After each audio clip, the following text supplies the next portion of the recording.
माणसाचं आयुष्य किती क्षणभंगूर आहे बघा. या पृथ्वी तलावरती आपण सगळेजण पाहुणे आहोत, कुणीच मालक नाही आहोत.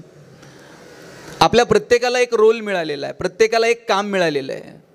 ते काम आपण आपल्या आपल्या ताकदीनं निभवायचं आणि ज्या दिवशी निरोप येईल त्या दिवशी या जगाचा निरोप घ्यायचा. निसर्गाचे काही नियम आहेत, ते नियम आपण समजून घेतले पाहिजेत.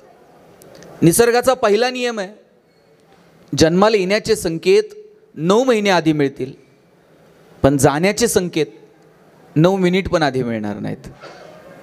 मला सांगा, आता बघा, कुणीतरी जन्माला येणार आहे हे 9 महिने आधी कळतं, पण आपल्यातलं कुणी जाणार आहे हे मात्र सामान्य माणसाला 9 मिनिट पण आधी कळत नाही. आणि समजा जसे येण्याचे संकेत मिळतात तसे जाण्याचे संकेत जर 9 महिने आधी मिळाले असते तर ताई, आपल्याला जर 9 महिने आधी पत्र आलं असतं, हां तुमचं आटपलंय बरं का, हिशोब करून घ्या, काय परिस्थिती झाली असती. पत्र आल्याबरोबर लोक टेन्शनमध्येच गेली असती. पण भगवंत खूप सुंदर वागला आहे. निसर्गानं हे आजरा माणसावरती उपकार केलेत. तुला येण्याचे संकेत देतो, तुला जाण्याचे मिळणार नाहीत.